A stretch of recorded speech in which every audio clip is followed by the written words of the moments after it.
Good evening. On behalf of the Kuwait Foundation for the Advancement of Sciences, it gives me great pleasure to welcome you all this evening to this KFAS Links event. KFAS has been and continues to invest in the promotion of science, technology, and innovation as we contribute to the development of this nation. Kuwait's private sector is extremely important to us, and we encourage its development and sustainable growth by introducing tools and concepts that provide them with the necessary competitive advantage. Tonight, we have arranged to have a special guest join us to share his insight and expertise on how little ideas can lead to major progression in the way we do business.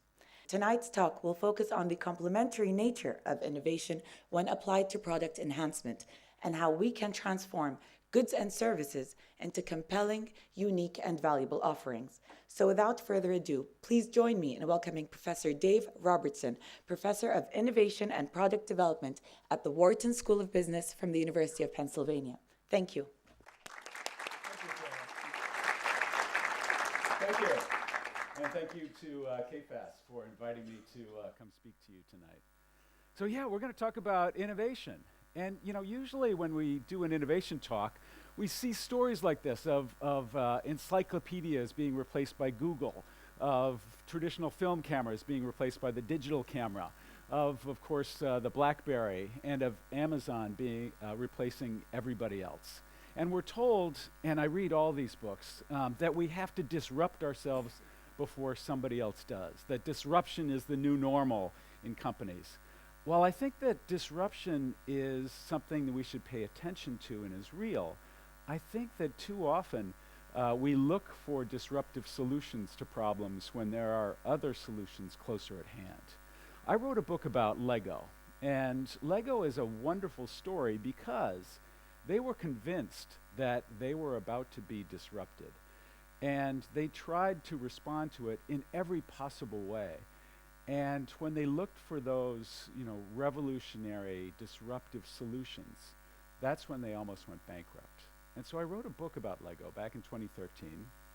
And then I got a question at a conference like this from somebody who said, well, how do we do what Lego did?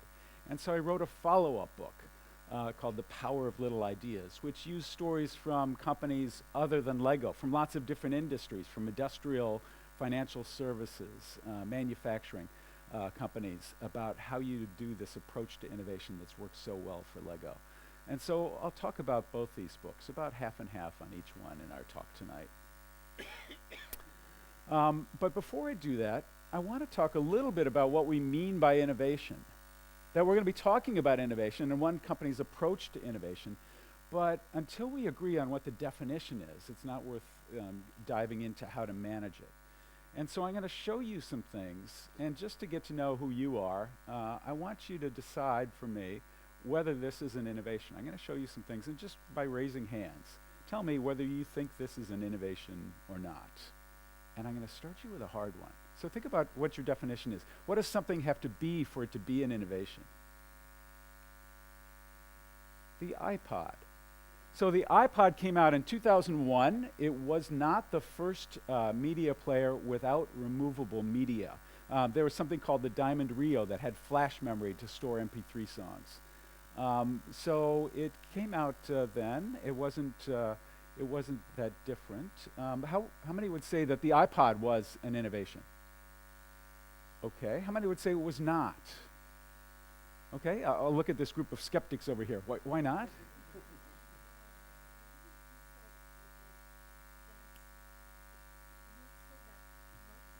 Yes, it wasn't that different. Maybe it was a little better, but not better enough to be considered. Who thought it was an innovation? Yes, why, sir? I thought the design itself is the innovation. And tell me more. What about the design made it innovative? It's the usability aspect of it, the aesthetics part. But the actual product itself, from functional perspective, let's say, it's not innovative. Okay. But from the design aspect, it's innovative. Okay, so it had It's a new idea that they applied it and it succeeded in the market. Okay. So my definitions for innovation And applying. it was successful in the market. Yes. Does something need to be successful in the market to be an innovation? Yeah, I will correct myself. Not necessarily. It went to the market, let's say. Yeah, okay. Okay, there's no right or wrong answer, but I'm interested in how we think about it. Now, there was something different about the iPod. It wasn't the first portable music player with a hard disk, but it had a very small hard disk. And so it was the first one that could fit in a shirt pocket or a jeans back pocket. And so it could store many more songs than other really portable music players. But because of that, it cost 3 to 5 times more than the Diamond Rio models. And so, the initial reviews were terrible. All this is an overpriced MP3 player. Thanks, Steve, was one review in TechCrunch. And I'm looking at the skeptics again. Does that change your answer? No? Okay.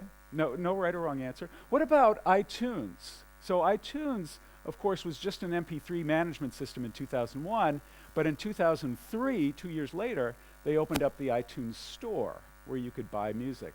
How many would say that iTunes was an innovation? Okay. And what made it an innovation, sir? Purchase behavior. Tell me more. What about? You didn't have to leave the home. You didn't have to, you didn't have to get dressed to buy music. Yep. And it was the first really large-scale digital market. Anything else innovative about iTunes? Yes, sir. I think the business model was innovative. Business model was innovative. Yeah, previously you would have to buy the whole CD with all the other songs that you might not possibly. You could just buy the song you wanted. You didn't have to buy the whole CD. Yeah, and so a business model can be innovation. And a service can be an innovation. Okay, I'm going to switch gears a bit and show you, I kind of feel I'm over here from the United States. I should show you the best of American invention. This, my friends from Europe tell me, is something that only in the US would come up with. This is the Spin Pop. It has a little motor in it, and it automates the process of licking a lollipop. So you don't have to spend so much time and effort licking the lollipop. Only in the US could we come up with this. Who says we need to make America great again? Innovation or not? It actually had a patent. There was a patent for the button to try it while it was hanging up on the shelf. How many would say this is an innovation? But the iPod isn't? Yeah, tell me more. Why is this an innovation but the iPod not? But this is genuinely new, right? I mean, people hadn't seen it before. Something different, yeah. Whereas the iPod was a better MP3 player, but still an MP3 player. This was something genuinely new. Okay, well, I didn't tell you the whole story behind the Spin Pop. I got to know the guy whose job it was to bring this to market. Specifically, he had just graduated university, and he was hired by the company that had the rights to this invention. And his job was to get it into Walmart. In the United States, if you can get Walmart to sell something like this, then many other companies watch what Walmart does, and they'll start selling it. And so it's very hard to get an appointment with the buyer, the person who purchases things like this. And so he worked, and he finally got an appointment with the toy buyer, and the candy buyer. The candy buyer. And the candy buyer looked at it and said, "That's not candy, that's a toy." And so he had to go get an appointment with the toy buyer. So he worked, and he finally got an appointment with the toy buyer. And what do you think the toy buyer said? It's not a toy, it's candy. And so he's very frustrated, but then he gets this bolt of creative inspiration, and he goes back into the candy buyer, and he says, "This is active candy." Just makes up the term, active candy. Active candy is a huge category in the US now.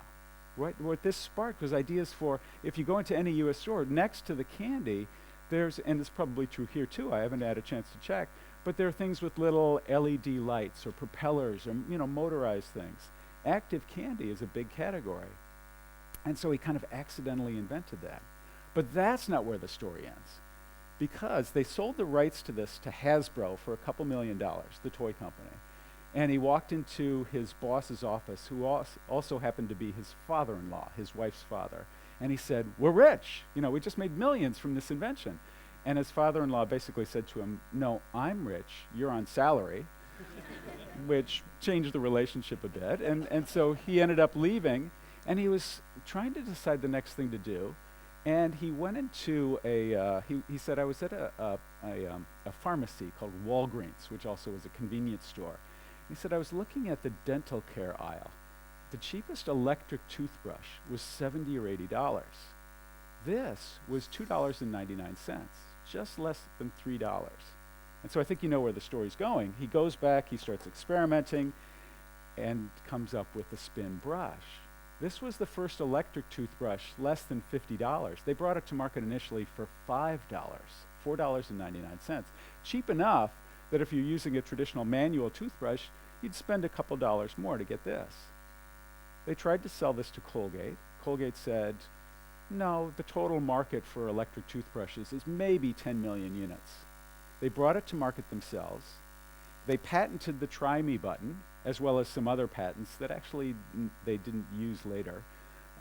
They brought it to market. At its peak, this sold over 100 million units per year. They ended up selling the rights to the patent to Procter & Gamble for $480 million, $500 million US. This could be considered one of the most valuable patents in US history. And then, of course, Procter & Gamble used it in many other contexts. They invented a dish brush that used the same thing to wash dishes. They also used it to expand the Crest brand. So Crest was a toothpaste brand, but they used the spin brush as well as floss and teeth whiteners to expand Crest to an oral care brand. And by doing so, actually raised the sales of the toothpaste. Okay, the digital camera. So the digital camera, of course, came out in the mid-90s, and there was nothing new about taking pictures, of course. We've been taking pictures for literally 100 years. But this was a different technology for doing the same thing. My question is not, is this an innovation, but is this? This is the opposite of the digital camera. This is the Egg McMuffin. And I'll explain why I say it's the opposite of the digital camera. Whereas the digital camera was a new way of doing an old thing, the Egg McMuffin was an old way of doing a new thing. That back in the late 60s in Southern California, well, all over the country, McDonald's was only open for lunch and dinner. There was a very smart and entrepreneurial McDonald's franchise owner in Southern California who thought, why don't we make a breakfast sandwich? Why don't we make fast food for breakfast, which nobody had done at scale before? And so he tries it, and he creates this Egg McMuffin sandwich. People love it. He tells the corporate headquarters about it. They promptly threaten to yank his franchise license because he's breaking the terms of it, but smarter heads prevail, and they end up rolling this out worldwide. But, you know, there's nothing new about making a breakfast sandwich, right? McDonald's knows how to make sandwiches and wrap them up and put them in a warming tray and serve them in a fast food environment. So it was not any different in terms of capabilities, but it put McDonald's into a new market, competing against different types of companies. Is that an innovation? Okay. Again, no right or wrong answer, but I hope you understand why I'm asking the question. Because you as managers, if you are, the way you define innovation affects where you look for it. You know, what you ask your people to do, what kind of innovation you get, right? So the question matters. The way we define it affects how we manage our companies and what kinds of innovation we get. Okay, the Swiss Army knife. I don't know if you know what was new or different about the Swiss Army knife. It was the first knife that had a spring mechanism that lets you put devices on both sides of the knife. My question is not, is this an innovation, but is this?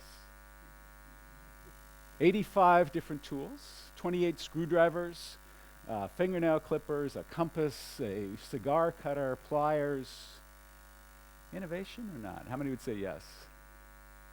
You? Yes? Okay. Why? Why an innovation? They improved the product. Those of you who thought it was not an innovation, why not? Yeah. Overkill. Too much. Yeah. So not useful anymore. Right. I mean, think about carrying this around as you tried to. Right? Well, if this is an innovation, is this?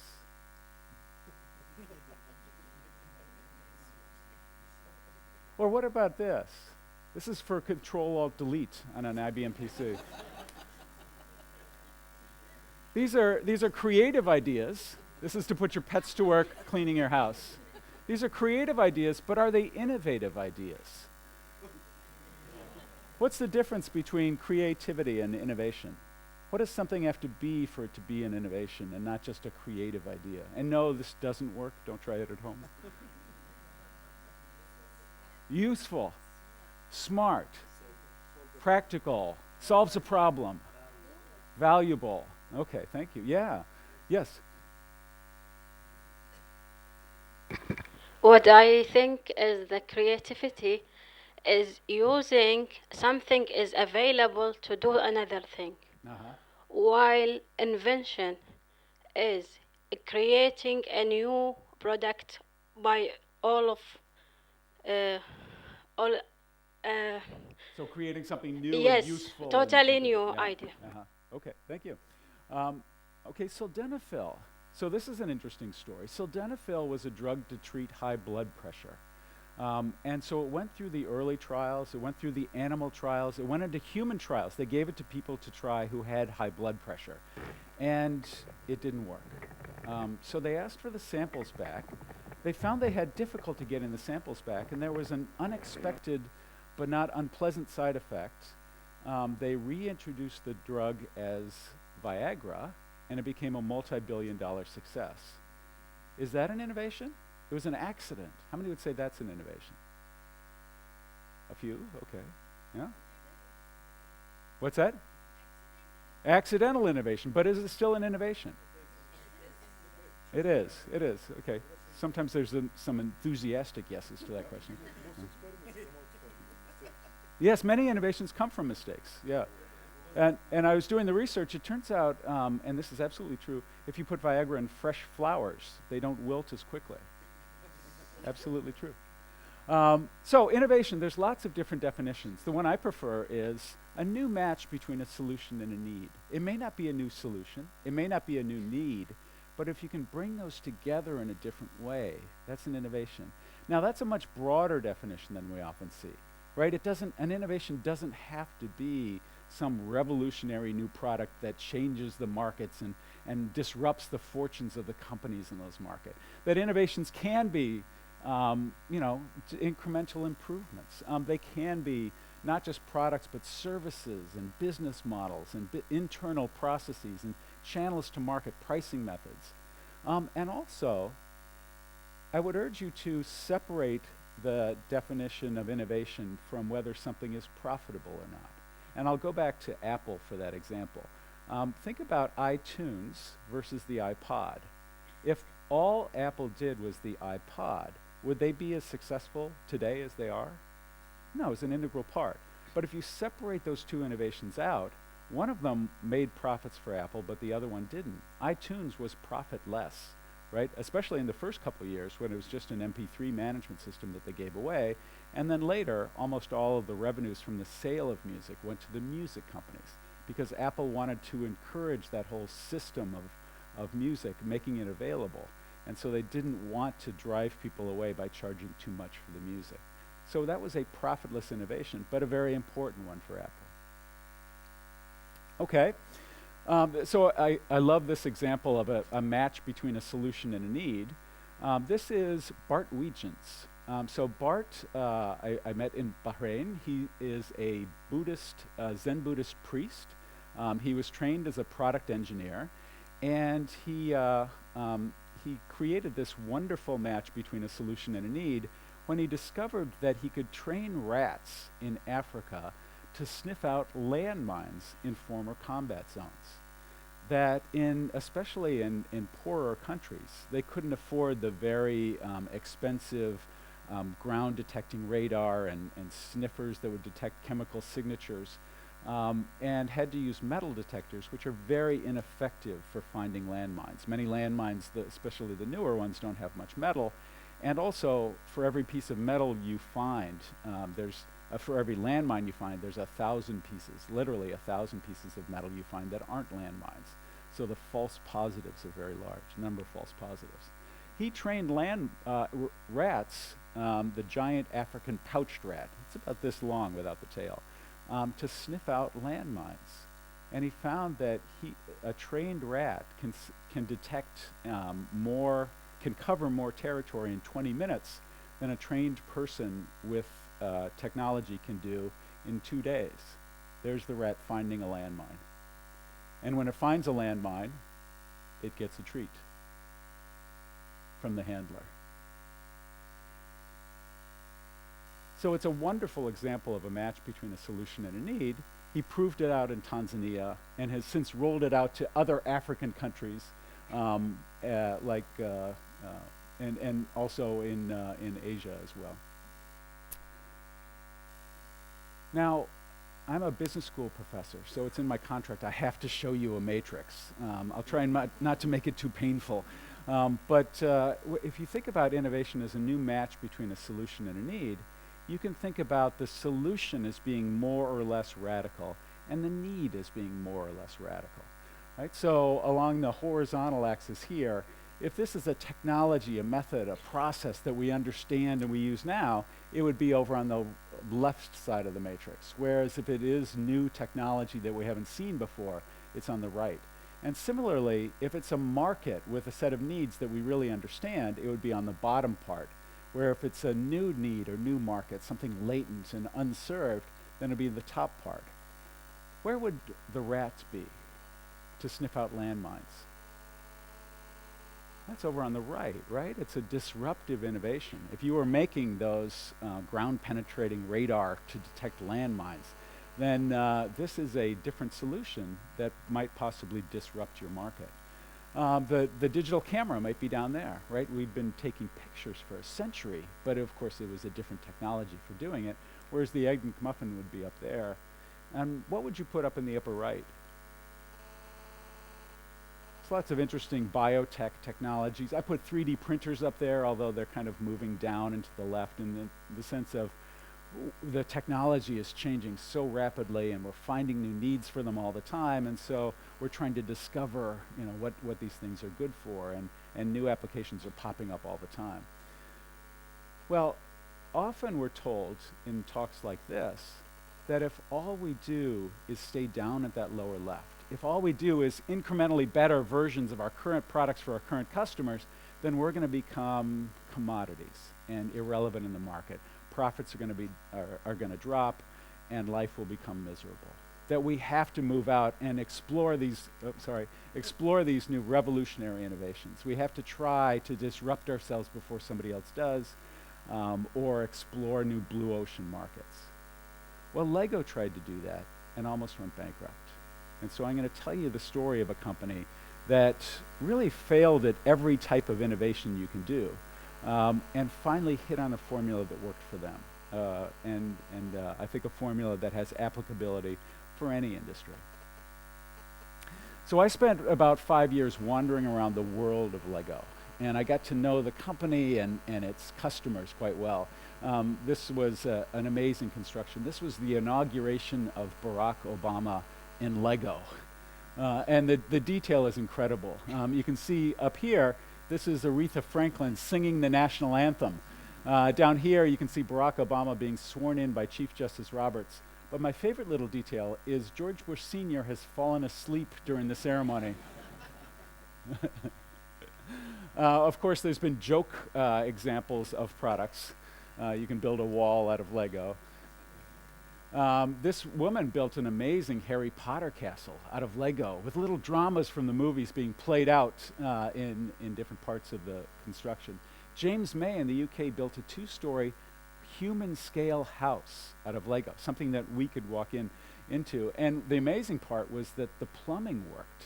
You could flush the toilets, you could run the sinks out of Lego. 2-story house out of Lego. I don't know why, but an impressive accomplishment. But this is the reason that I studied Lego, that I devoted 5 years of my life to Lego. You can see this kind of roller coaster ride that they've been through, including an interesting thing that's happened just the past year, which if we have time, I'll go into. But they tried many different approaches to innovation, some of which worked for a while and then stopped, and others of which almost put them out of business. So I'm going to tell you about 10 or 15 minutes about the Lego story, because I think, there's lessons for many companies. And I'm going to start at the beginning. So this unhappy-looking man is is the founder of Lego, Ole Kirk Christensen. He started the company back in 1932. He was a carpenter. It was the Depression then, and he couldn't actually get enough wood to build furniture and other things that he was trained to do.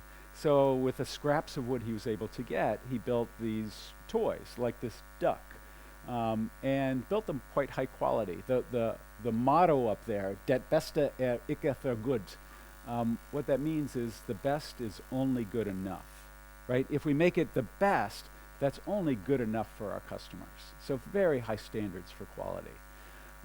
He grew the company very slowly and carefully, and then in 1946 invested in a very disruptive technology for the time, a plastic injection molding machine. Nobody had made toys out of plastic in Denmark before. From the reports I read, the newspapers I read, it was a disaster. Kids didn't like them. They weren't seen as high quality. The newspapers wrote badly about them. His two eldest sons, he had 4 sons, his 2 eldest sons actually left the company a few years later and started up another toy company to make wooden toys because they were convinced their father was going in the wrong direction. But he turned the company over to his third-born son, a guy named Godfred Kirk Christensen, and he started experimenting around with different types of plastic toys. He was on a ferry boat ride one day, and he was with the buyer of toys from a Danish department store. And that guy said, we don't need another toy, a box with a toy in it. What would be nice is if it was more of a system, where if you could put toys together, you'd multiply the possibilities. Do you have something like that? And he'd been experimenting around with a stackable brick. It didn't stick together. It stacked, but it didn't stick. But he started experimenting with it. He finally, in 1958, patented the brick as we know it, and then over the next couple of years, got rid of all the other things that didn't look like a brick, which comprised 90% of his sales, which is, when you think about it, that was a fairly courageous move. But he focused on the brick and bet the company, if you will, on the brick. And it worked. I mean, he grew the company slowly but steadily over the next 20 years. And then in the late 70s, now this was the son, Godfrey Kirk Christensen, of the founder, did it. He turned it over to his son. And so the second generation turned it over to the third generation in the late 70s. Now, this was a really interesting transition because the son had been very frustrated by his father. His father was very conservative, didn't like to grow the company too fast, never took out a loan. His son tells the story of how it took him 6 years to convince his father to put the color green in the inventory, to make green bricks. So when he took over the company and started to run it himself, he unleashed this wave of innovation. There was others in the company that were frustrated, that wanted to do new types of products. And so there was this wave of innovation in the late 70s. One of them was Duplo. So if you're familiar with it, Duplo is the bigger bricks for younger children, so you don't have to worry about them swallowing it. And so it moved Lego from the 5 to 9-year-old demographic down to the toddler, the 2 to 4-year-old demographic. It had been out since 1969, but it hadn't really received any attention. He put some marketing and financial effort behind it, and it did tremendously well. So we began to think, well, if we can move Lego from 5 to 9-year-old down to 2 to 4-year-old, maybe we could also make a more sophisticated Lego so that we can appeal to the older children, which tended to leave the brand at age 10 or 12. And so he came out with Technique. This was a more sophisticated building system. It had axles and gears and beams and pins and motors and lets you build much more sophisticated creations. And the whole idea would be, that more sophisticated creations would attract older children, teenagers. For the most part, that failed, though. The teenagers didn't play with Lego. But there was a group of 25 to 55-year-old men that do, and so it continues to do quite well to this day. But I think the big innovation that Lego did was the minifigure. This was the first minifigure in 1978. That if you're like me, if you're older than 45 and played with Lego as a child, you didn't have minifigures. If you've seen your children or seen other children play with Lego and the minifigures, you see it really personalizes the experience. They immerse themselves in the dramas that they can act out with the toy. And so it really changed the play experience in a profound way.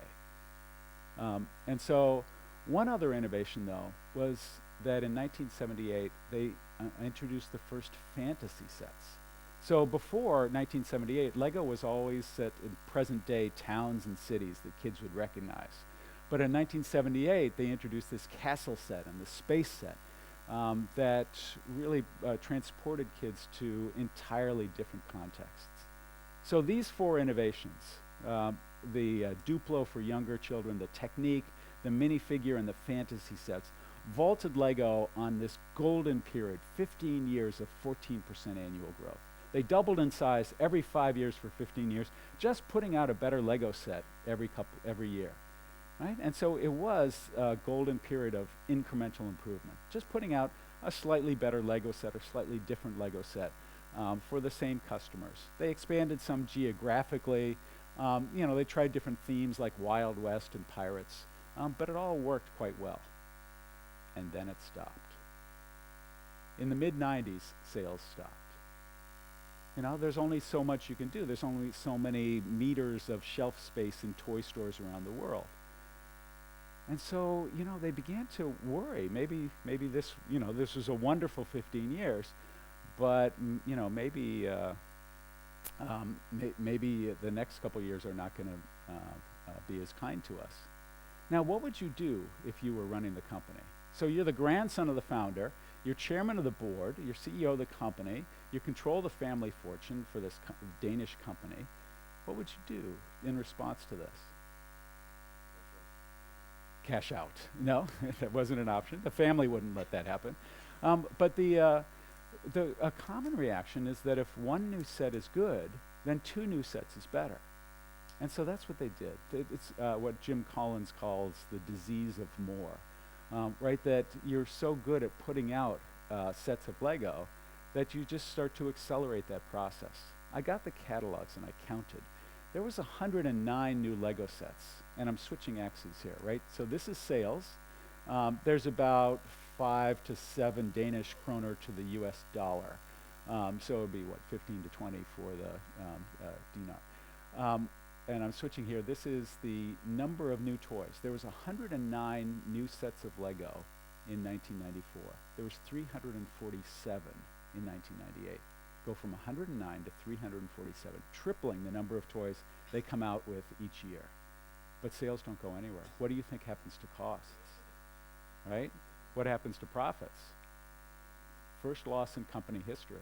They have to lay off 1,000 people. And this is a small company in a small town in the backwater of Denmark. It's nowhere. It's 3 hours from Copenhagen. It's 3 hours from anything. There's 3 hours of nothing in every direction around Billund, Denmark. And so the grandson of the founder is literally firing, the parents of his children's friends. And so it was a very traumatic period for him. And so he said, I've been running this company for 20 years. 15 of them very successfully, but the last 5 not so much. Maybe I'm not the right person to run it for the next 20 years. So he steps aside. He brings in a turnaround expert, a guy who's just turned around Bang & Olufsen, the high-end Danish consumer electronics company. And that guy goes and does what we as business school professors you should do, which is look at the market. What's happening out in the market? And what he finds is that in the 90s, things are changing. The way kids play is changing. It's not traditional toys, right? This is happening not just to Lego, but to Barbie and Hot Wheels and Lincoln Logs and Meccano and all the other traditional toys are being replaced by PlayStation and Nintendo. Also, the distribution channel is changing. In the US and Western Europe, which were the major markets for Lego, big sophisticated retailers are replacing the small mom and pop stores. And these companies knew more about who was buying Lego and why than Lego did. Right? And so they were telling Lego what to stock instead of Lego telling them. All of the other companies that made toys had moved their production to China. And so, competitive toys that you could buy for your children were dropping in price, but right at this point in time, the Danish kroner was getting stronger against the dollar. So while other toys were getting less expensive in North America, Lego's largest market, Lego was getting more expensive, kind of a double hit. And all of the patents expired. A patent doesn't last that long. Remember, the brick was patented in 1958. So in the 80s, all the patents expired. And so anybody, and to this day, here and everywhere else, usually when you go to a store to see Lego, right next to it is another brick that'll snap together with Lego for half the price. This is a terrible market. What would you do? What would you do, right? I mean, one thing you know doesn't work is just putting out another box of bricks. And so they became convinced, this is the late 90s, remember, they became convinced that if all they offered was another box of bricks to their current customer, an incrementally better product to their current customer, that they become bankrupt or irrelevant, and that they had to explore these different types of innovation. So they came out with a new mission statement. We want the Lego brand to become the world's strongest brand among families with children by 2005. And they hired new people. They challenged them to come up with new blue ocean, disruptive, lean startup types of innovations. And they did. They did. Some of them, they wanted to develop a whole new play experience. So they created an action figure, which was very popular in the late 90s, called Galador. They created a TV show. They even had ultrasonic signals from the TV show, and they had electronics in the action figure. So if you watched the TV show with your action figure, it would talk back to the TV show. They created a video game that went along with it. They created a spaceship that had a little electronic games on it. So tried to create this whole different play experience around this toy. They did some market research. They found that actually most kids don't like construction toys. And so they created a different line of toys. And what was different about the Jack Stone line of toys was that it only had a couple of big chunky pieces. So it only took you a few minutes to put together. And then you could play with it. It was more about play and less about construction. And so they wanted to expand the market by making a different kind of Lego toy.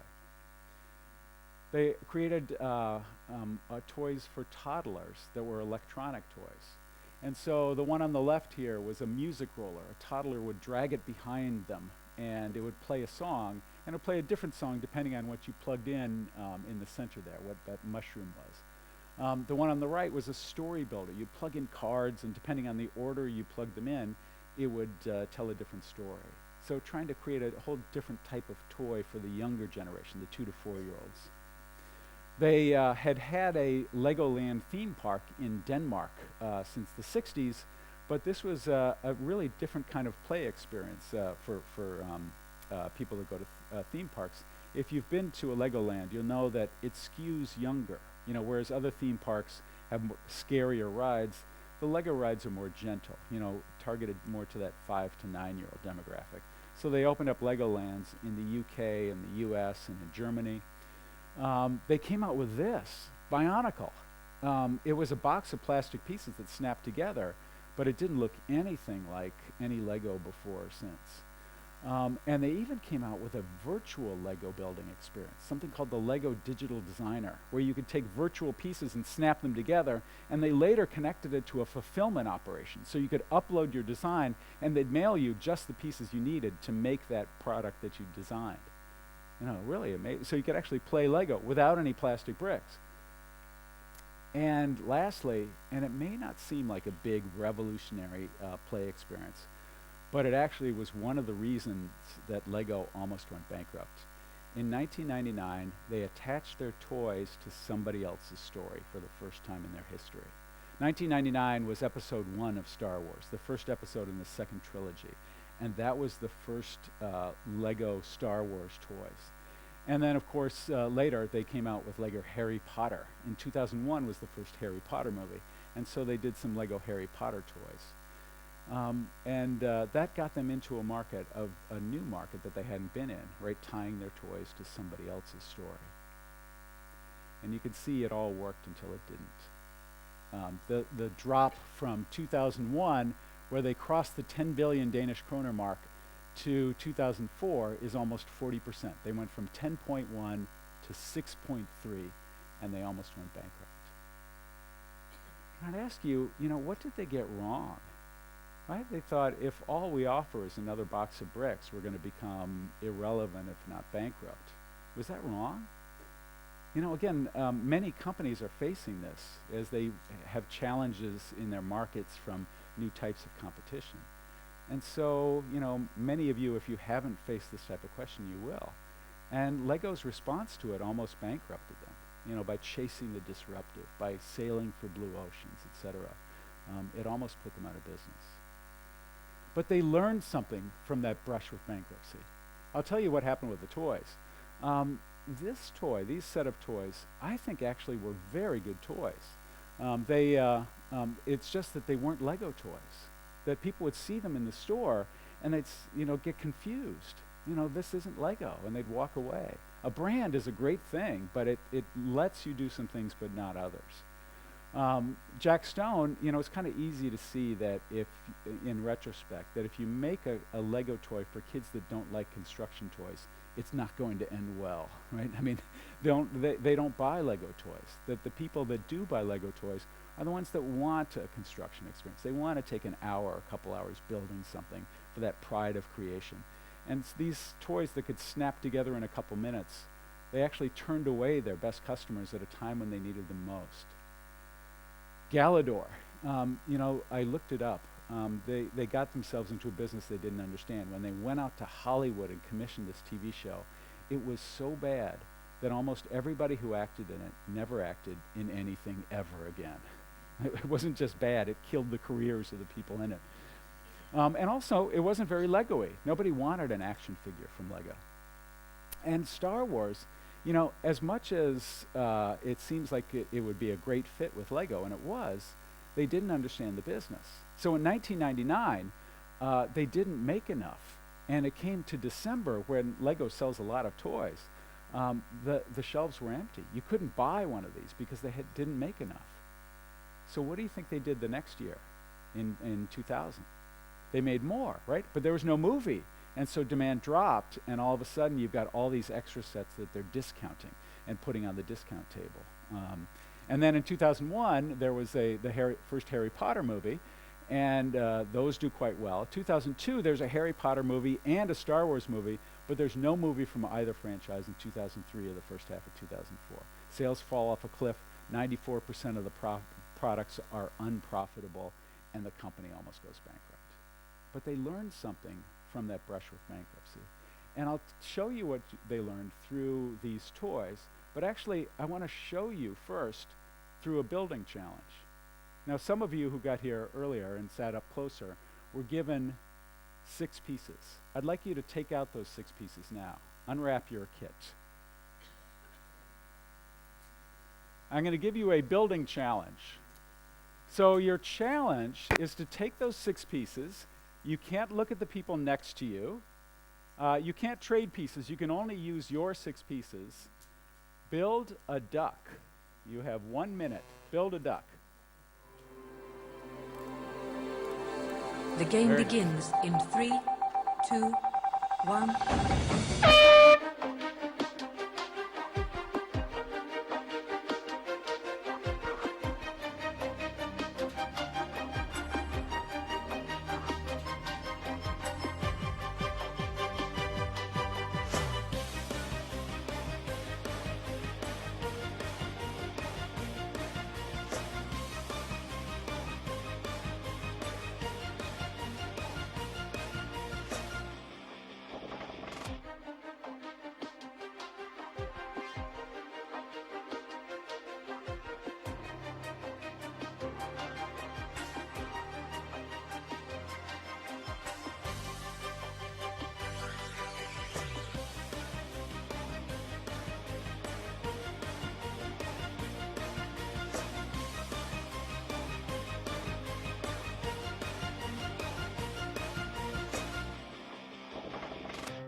Okay, hold up your duck so everybody can see. Now, can you see a duck that's the same as yours? Find a duck. Are there any 2 ducks alike? Do you see 2 ducks alike? Yeah? Were you cheating? Were they? Yeah. It's take a look, show your ducks around. You'll find that there's an amazing variety of ducks. And some, of course, are more duck-like than others, but that's okay. But what's the lesson of this? Why do I ask you to do this building challenge? This is a lesson that Lego learned, that this is the most constrained innovation task I could possibly give you, right? 6 pieces, 1 minute, build a duck. And I bet, I've done this with enough groups, and there was about 70 kits that I distributed. Probably there's 2 or 3 that are alike. Maybe there's 2 sets of 2 or 3 that are alike among all of you, right? Within those very tight constraints, there was an amazing amount of creativity and some great ducks that were created in a very short period of time. Well, that's one of the things that Lego learned from their brush with bankruptcy, is that sometimes you need to put limits around innovation, that our job as managers is to focus and direct the people that work for us, and to ask not just for the next great play experience, but for a great, say, police station or fire truck. And by the way, we need it for the holidays so that it's on the store shelves in December, and it has to be profitable. And then when you put those limits around it, that's when you get not just good innovation, but profitable innovation. That innovation flourishes sometimes when the space for it is limited. Innovation flourishes when the space for it is limited. And our job as managers is to focus and direct that innovation efforts in our company. And so let me tell you some of the stories. So this fire truck, I think, is the most important toy in Lego's history, because this was a symbol of the new Lego. That Lego, when it experimented, it changed the range of different pieces. This is the number of different Lego pieces that they made each year. And they went through a huge debate, should we cut that down? And there was a big debate. What actually swung the debate was that the head of IT brought into a management meeting, he went into the kits that were available in the market, and he came out with 3 bad guys, 8 policemen, and 3 chefs. He actually still has this on his desk today. I was able to take a picture of it. And he said, these are all different production schedules, right? If we run out of one torso, we can't replace another. We run out of one head, we can't replace another. And furthermore, the reason that they look different is that the designers were designing it so that it looked like themselves. They wanted to immortalize themselves in Lego. That's the only reason for the variety. So he brought that in, and that changed the conversation, and they ended up cutting the number of pieces way down, maybe a little too far. You can see it hooks back up. But then the head of all of marketing and product development, a guy named Mads Nipper, called all the people that worked for him into an auditorium about this size. It only fit half his group, so he had to do 2 separate meetings. And he held up this fire truck, and he showed this slide. He was kind enough to give me his slide. And he said, this was our fire truck from 1997. And it wasn't a very good fire truck. But this is where we hit bottom as a company. This was the Jack Stone fire truck that was designed to broaden the market, but just had a couple big chunky pieces. It wasn't about the building experience. He said, we will never do something like this again. This is who we are. And he showed this fire truck. This meeting happened in June of 2004, and this product was brought out in 2005. And what was important about it was it was made not with that larger palette of pieces, but with a more limited palette of pieces. And so it became a symbol of doing more with less. He would take this to the Duplo group, the Technique group, the Bionicle group, and say, what is your fire truck? How can you do more with less? We don't have unlimited resources. So we need you to come up with great things, and we need you to come up with them on time, and they need to be profitable. And so it became a symbol of the new Lego. But there was another toy that taught Lego quite a lot, and that's Bionicle. Bionicle was the one shining success in those years of experimentation between 1999 and 2002. And what was different about Bionicle was it was the first buildable action figure. And it had a very rich story behind it, and kids loved the story. And so it was all about these warriors who show up on the island of Matanui, and they have these adventures against bad guys. And every year is a different set of characters with a different story in a different part of the island, and kids loved it. It kept Lego alive. Without the profits from Bionicle, Lego would have gone bankrupt. But what Lego learned is that when they brought out video games, when they brought out direct-to-DVD movies, that it didn't disrupt the plastic toy. That when kids played the Bionicle video game, they wanted more Bionicles, not less. That it complemented. That, you know, they thought that if all we offer is another box of bricks, we're going to become bankrupt or irrelevant. You know, there's a big difference between sufficient and necessary, and that's what they got wrong. That it wasn't sufficient to only offer another Lego kit, right? That they had to do something more. They had to tell a story. They had to have an event. They had to have a game, something like that. But it was necessary, because when they moved away from the brick, fans moved away from the brand. That if Lego didn't make a plastic brick, nobody wanted to do business with Lego. So there's a big difference between sufficient and necessary. And so what they found is that these books, these comics, these movies, these video games, all those things actually increased the involvement with the brand, drove the sales of the product, and also brought in their own revenue. And so this portfolio of innovations was much stronger than any individual product. And so that changed everything about Lego and what they did. So this toy, 2011, they came out with Ninjago. And the way they develop toys now is they get a bunch of kids together and they put them around a table and they show them pictures just one at a time and say, tell me a story. What's happening in this picture? And, you know, sometimes kids will get really excited and jump up and down and tell a story. Other times it'll just be kind of ho-hum, you know, this is happening or that is happening. And they've learned they can trust kids. In fact, Lego has an expression, there's only two groups of honest people in the world, kids and drunks. You know, you can trust kids. And kids love this idea of ninjas. And so they develop that. And Lego's become much more humble about their ability to predict whether an innovation is successful. So the old Lego would have gone back to Denmark and created a ninja toy. The new Lego goes back and asks kids, well, is it more, you know, Lego against modern things like helicopters and motorcycles, or is it more fantasy-based with lizards and dragons and things like that? And they went back and forth with the kids and showed them and got their feedback, and they realized they didn't know who the bad guys were. That if ninjas were the good guys, who would ninjas fight?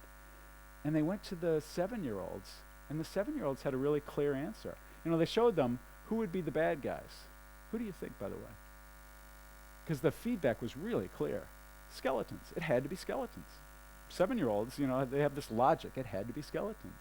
And so they developed this toy about the ninjas versus the skeletons, and they created a game with spinners, like Beyblades, if you're familiar with that.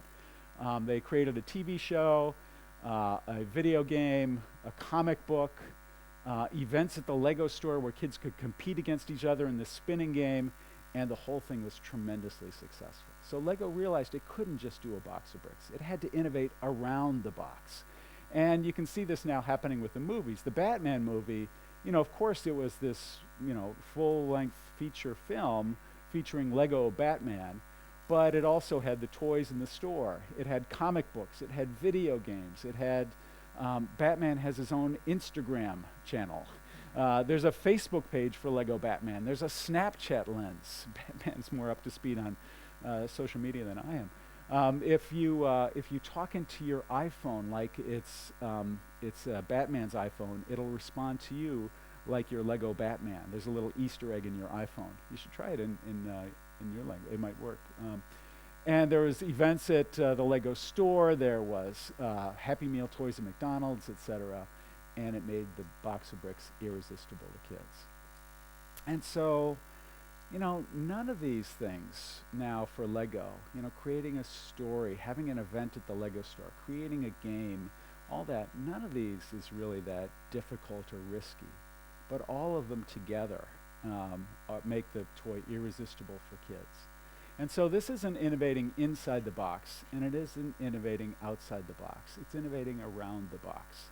And that's what Lego learned. And this isn't to say that disruption doesn't matter. We should be watching for those new technologies. We should be trying to understand how our markets are changing. But too often we're too quick to drop our current product, to lose faith in that. And the lesson I'd like you to take away from Lego is that sometimes, you know, we should go back to the brick and try and understand what makes our product interesting, exciting, compelling to our customers, and how can we enhance that by innovating around it. And the best metaphor I've heard from this actually came from another company called Sherwin-Williams that makes house paint and is a master at this approach to innovation. And they said, we think of innovation as as dating, not fighting. That if you think about innovation as fighting your competitor, then what you do is you look at their product or service, you capture their features, what are they trying to do, and what's their cost structure and so forth, and how can we do something a little bit better than them, and you go back and forth and everybody becomes a commodity and miserable. If instead we think about innovation as dating our customer, think about when you met someone special and you wanted to have more of a relationship with that person. Then you tried to get to know who they are. What do they care about? What are their hopes and dreams and passions? And so how can we connect to them in more different ways, become a bigger part of their life? You want to kind of date your customer. And that's the Lego approach to innovation. And so it starts with a question that may be a little counterintuitive, which is, where are you not going to innovate? What did you do yesterday? What are you going to do today? What are you going to do tomorrow? What is that product that made you great? What is that product that defines you as a company that your customers depend on you for? And respect that and honor that. And then think, well, what is the bigger business promise? For Lego realized that storytelling, putting a story around the brick was what really drew kids to the toy. And so they realized that they needed to create all kinds of innovations around it, a TV show, a game, an event at the Lego store, a Happy Meal toy, and now movies. And all those things together, bringing them to market, actually changes the development process. And this is a whole different lecture, which is that sometimes the things that make you good at developing one product at a time get in the way when you're trying to develop multiple products around a common theme. And so what Lego and many other companies learned, and I wrote about this in the new book, is that it's not enough, right? There's a big difference between sufficient and necessary. That you have to be thinking about what are companies trying to do with your product? What are your customers trying to do with your product? And by innovating around that product, you can make that more compelling, more valuable. You can bring new sources of revenue and ultimately make that core product more successful. I'll close with one last story. There's many companies that use this approach. But a very different example was this woman. This is Sarah Robb O'Hagan. She took over Gatorade. And Gatorade, she thought, was struggling. When she arrived from Nike to Gatorade, she found that the brand was in free fall. And what Gatorade had done is to respond that they put out one flavor after another, just like Lego, the disease of more. There's all kinds of kind of silly flavors, like Fierce and X Factor were the names of some of the flavors of Gatorade. And nobody was buying them. So she went out and she tried to understand from her core customer, the serious athlete, why people bought Gatorade. And what she found was that for people who were really serious about athletics, they were doing things not just during athletic events to hydrate, but before, during, and after. They would do carbohydrate loading before the event. They would hydrate during, and then to have protein bars and protein shakes after. And so by understanding kind of what people did totally to improve their athletic performance, she realized that she could go out. Number one, she didn't need all the flavors. So she cut the flavors way back. And then she brought out the G Series. She rebranded the company, not to Gatorade, but to G Series. And she brought out things to do before to prepare your body for athletics by adding carbohydrates. And then, of course, the core hydration drink during, and then protein bars, protein shakes after. And what she found was when she did that, she not only got the revenues from those additional products, but sales of the core product went up. And I could tell you lots of other stories, but I see, I've got another 6 hours of material, so I see I'm over time already, but I'll stop it there. That basically the Lego approach to innovation starts with the question of, I think I'm stuck here. Starts with the question of what made this company great? What is our brick? And it may be that you have many different bricks. It may be that that one part of the company has one brick and another has another. but by honoring and respecting that, by realizing that that's what made the company great. That sometimes it is like Kodak, where there is a genuinely disruptive technology that will change your market. But too often, we're too quick to drop that product and jump onto something else. The lesson of Lego is respect that product, try to understand what your customers need from that product, what they're trying to do with that product, innovate around that product, and often we can get much more from that product. And that's the lesson of Lego. So thank you very much. Thank you.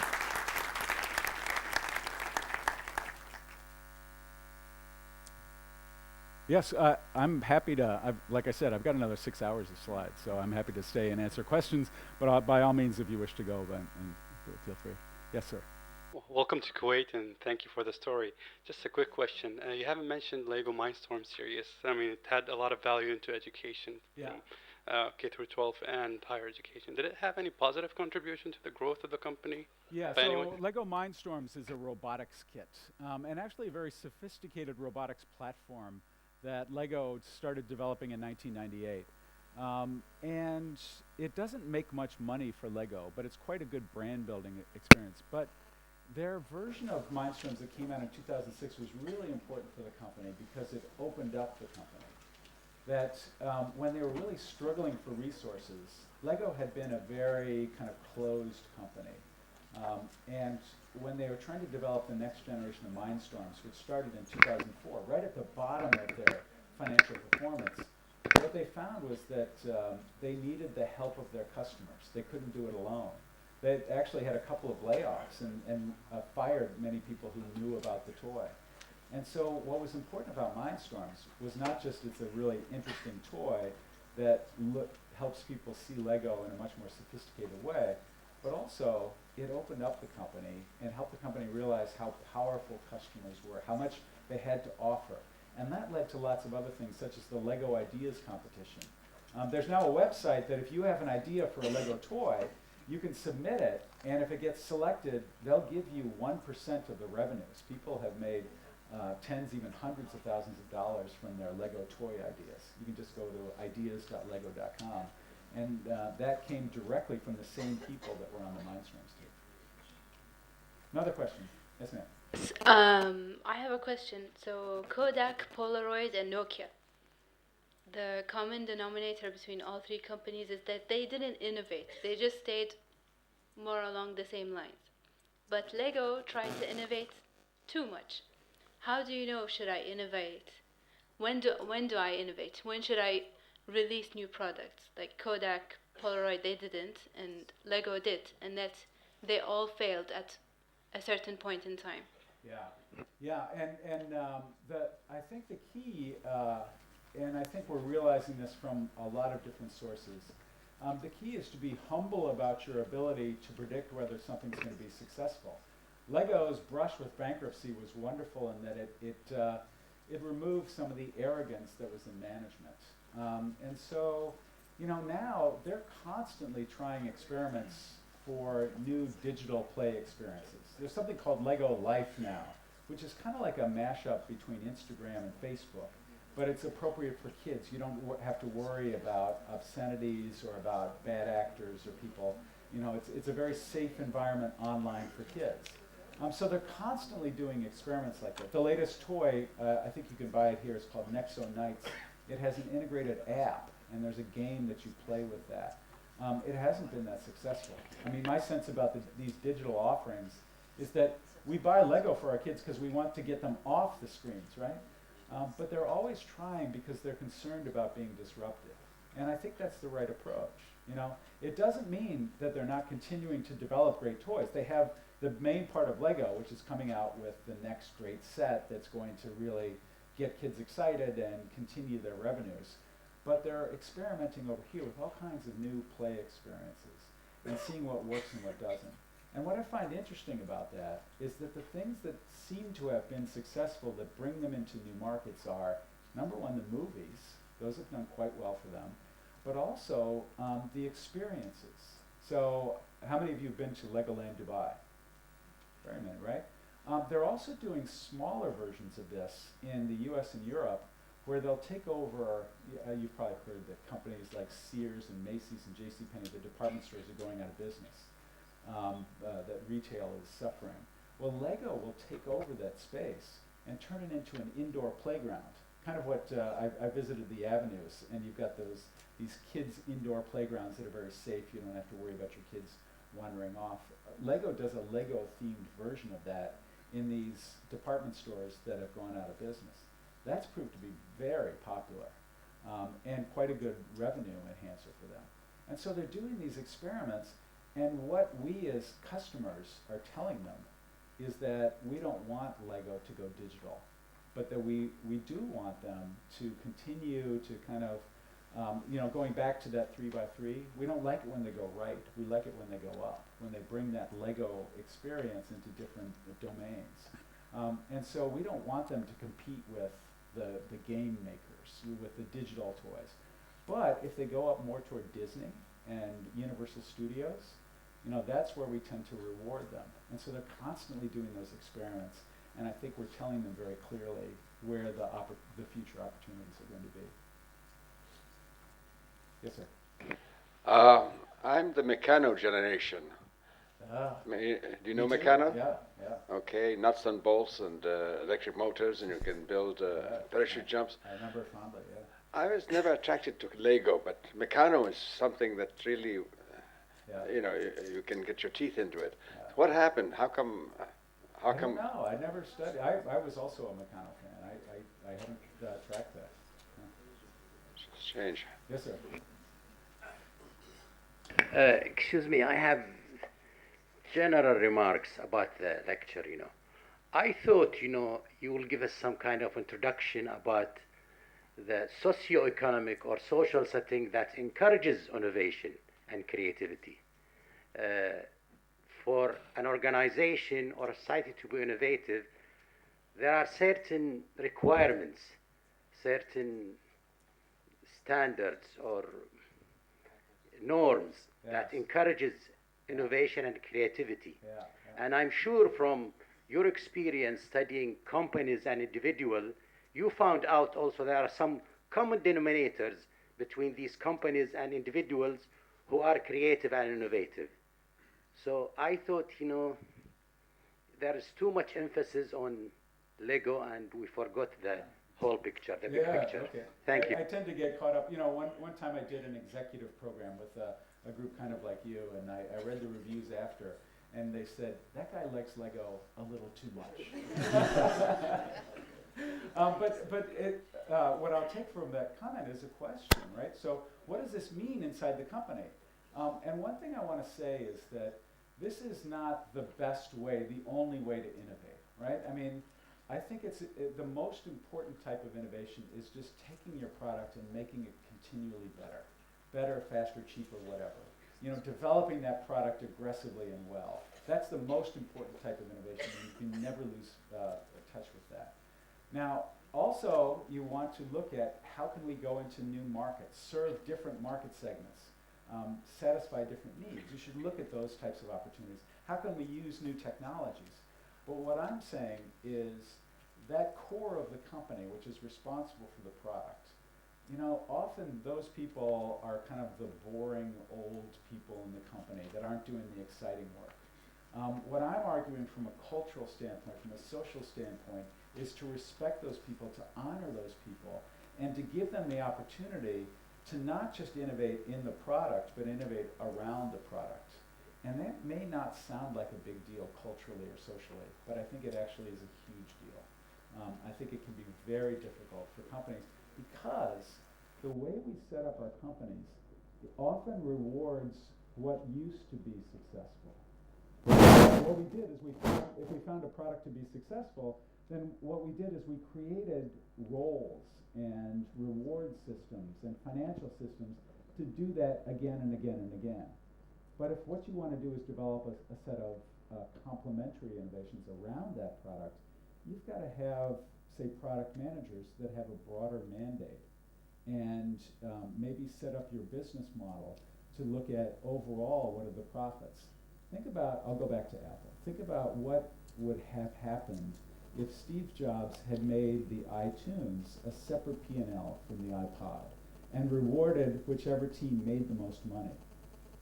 Right? I mean, that's the way most companies manage innovation. That's what business school professors often tell you to do, is to have very tight P&L responsibilities on these different products. That would have been disaster, because those people from iTunes would have gone out to the music companies and they would have said, you know, okay, we want a good high price, so we get our profit and you get your profit. And many of the music companies wouldn't have put their music on iTunes, and of course that makes the whole system less valuable. What Steve Jobs and Apple were smart enough to do, and Lego was also smart enough to do, is to say we want to look at profits globally, but investments locally. And that can be a huge change. You know, and so these things may not sound like a big social or cultural change in the company.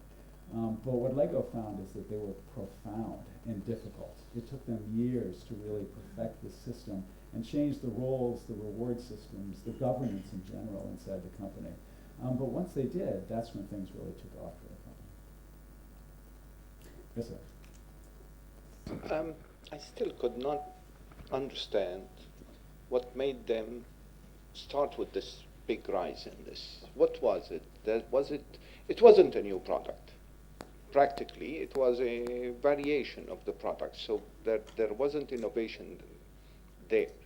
Was it a better understanding of the market need? What was the key issue that makes them jump in 2005, 2006? There's a big difference between, you know, asking the question of what do you think of our product and what are you trying to do with our product?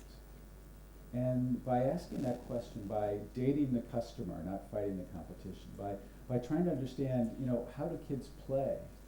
And what, you know, and they realized the importance of stories. And then that changed the way they developed the product so that they always had a compelling story.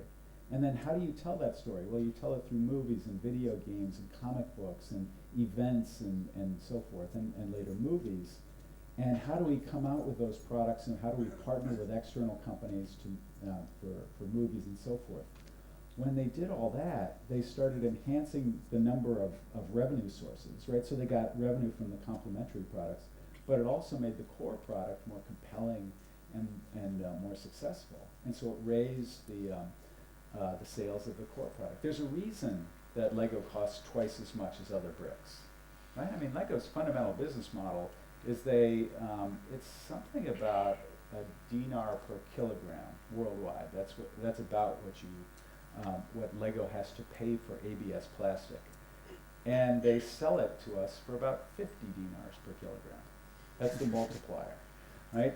The only way they get that is because kids demand it. You know, they're so attracted to the story of Lego Batman or Ninjago or something else that they ask for these toys from their parents. And so it isn't just the product. It's that whole ecosystem, that whole system around the product. And that's what led to the hockey stick. Yes, sir. Yeah, here I come and I innovate a product, I create a new product, and then I come to the main question, do I patent or not? Do I patent globally, do I patent locally, or in a country? Is it worth it with today's China that can copy it in 1 year and bring it out and kill you? So how do we think about that? What Lego found, you know, Lego has no patent protection. Lego is a commodity. The brick is literally a commodity. But what they found is when you're innovating in many different ways, the competitive advantage goes up. And we've done some studies about this. We found that the more different types of innovation, the harder it is for competition to match, because you run into those same internal battles. And so Mattel knows exactly, Mattel read my book, Mattel called me up. They know exactly what Lego's done, but they can't change their internal systems. You know? And so having those multiple complementary products creates a moat, a competitive advantage that competitors find it more difficult to respond to. And if you can patent, you know, some of those other things, you know, some of those complementary innovations, then that gives you even more protection. So it's two types of protection, if you will. I meant a completely new product, nothing in the market, and that is really, really new. Yeah. So it's a new company, it's a new product, and a new activity. Yeah, well, this isn't new to me, but No, I'm not talking about this. I'm talking. I understand your question. Often the best way to find those types of products, really new products that satisfy new needs in important ways, is to do this same type of approach, to go out to the customers that you understand well, and to really understand, what they're trying to do with your product, and develop those insights. Look not just at the product, but what are people trying to do with the product? And by doing that, often you'll find those insights that leads you to new types of products. And a friend of mine has this great expression that the deeper the insight, the stronger the patent. That often when you go out, this device itself, this presenter, came from Logitech. And this was the result of a process from a student at my old university, IMD. And, just 20 years ago, the way to control presentations was to use a mouse, a wireless mouse. And the problem with that is that it had a laser underneath, so it would kind of blind the people close to you if you were carrying the mouse around, if you wanted to walk around like I do. And so they realized that they needed a better solution and that there was a need for a presenter device. And so they did research with professors, and they did research with people that had to give speeches. And they found that, the whole issue of nervousness, whenever you're about to speak to a group like this, you're often nervous before. You're not sure about the timing. You're not sure about your slides. And so having a device that could not only go from one slide to the previous slide, but also keep track of time. This vibrates when I'm out of time. It helps me blank the screen you saw at the end there. So I can bring attention to myself and not to the slides. And they patented some of those features because they found that dating, not fighting approach was the way to really understand what people were trying to do, uncover new insights, and again, the deeper the insight, the stronger the patent. So it's not either or, right? I mean, patents, I think, are tremendously important, but sometimes the best way to get to a patent is through the same type of process. And I'm looking at, we're gonna, one last question then. One last question. Yeah. Okay, yes ma'am. I hope it's working. Is it? Well, after due thanks, Dave, it's great. And if I may just have a concluding comment and know how you're feeling about it, just to connect the dots at the big picture. Having the dating approach as opposed to fighting, and having it, the innovation is not necessarily profitable, and also who takes the lead for innovation? Would it be a family, business, family generations, as opposed to independent management? If I connect the three dots together and looking into the big picture for innovation, that would be to look into solutions, to look into needs, and to go beyond just being profitable. So when the third generation realized that they are no longer they were very thrilled, like they had the wave of being very innovative, and then nothing worked. So they said, we have to have independent management. And what we have seen in this story, which is very magnificent, is by having it, making the level very commercial, they tried everything innovative, but outside the main context, outside the main vision for Lego. And that's why they weren't successful at the end.